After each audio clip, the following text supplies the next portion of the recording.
Well, Illinois may not be a focus of the presidential election, but we have battleground states for neighbors. Wisconsin has historically been part of that so-called blue wall, but in 2024, it's up for grabs. Today, the vice presidential candidates were in the Badger State, stumping for votes. Now making their final arguments in the week leading up to Election Day, and with every vote in the Electoral College critical, the vice presidential candidates were in battleground Wisconsin. Republican Senator J.D. Vance in Racine, where crowd size was top of mind. Governor Tim Walz was here just a few days ago, and they had, apparently they thought he was going to have 300 people, but he only had 200. That's too bad for Tim. But now we're here and we've got 1,000 people, so I'd say all the joy is with the Trump campaign. Democratic Governor Tim Walz was in Waukesha, reinforcing Kamala Harris's argument that the Biden administration has been better for America than Donald Trump's. Today, there are more factories being built, more manufacturing and construction jobs, and more American energy being produced than on any single day during Donald Trump's presidency. The gender gap in Wisconsin is massive. Recent polling has Harris with a double-digit lead among women, while Donald Trump enjoys a similar lead with men. Both campaigns looking to consolidate those numbers going into next Tuesday.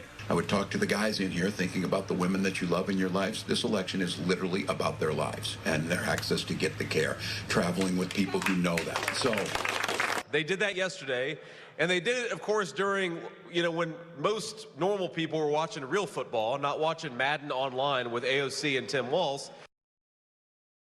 So you can expect Wisconsin and Michigan to see a lot of traffic over the next 8 days as the battleground states are still up for grabs. Meantime, battleground states were also the focus at the very top of the ticket. Connor Hansen reports on Kamala Harris and Donald Trump's final election sprint.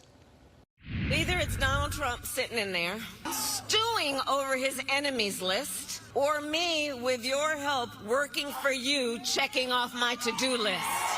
Vice President Kamala Harris made stops in Michigan, trying to highlight the differences between her and former President Trump. Harris was joined by her running mate Governor Tim Walz, and big-name surrogates rallied on her behalf in Pennsylvania. Barack Obama was joined by Bruce Springsteen and John Legend. Former President Trump held a rally in Atlanta. This election is a choice between whether we will have 4 more years of incompetence and failure, or whether or not we will begin the 4 greatest years in the history of our country. Trump's running mate, Senator J.D. Vance, campaigned in Racine.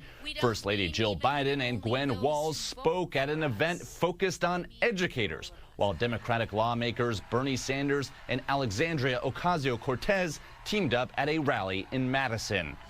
The Trump-Vance campaign is still trying to fight off criticism over jokes a comedian made at its New York City rally, calling Puerto Rico a, quote, floating island of garbage. It's just unacceptable.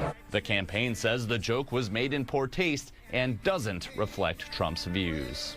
Next, Vice President Harris plans to deliver a major speech in Washington, D.C., making her campaign's closing arguments on the Ellipse, the site of former President Donald Trump's speech before the January 6th riot at the Capitol. In New York, Connor Hansen, Fox 32, Chicago. And wherever you get your news, whether it be on air or online, we will be there on election night to bring you all of the results, national and local, plus analysis of the races that matter to you. Live coverage all afternoon and all night long on Election Day, 1 week from Tuesday.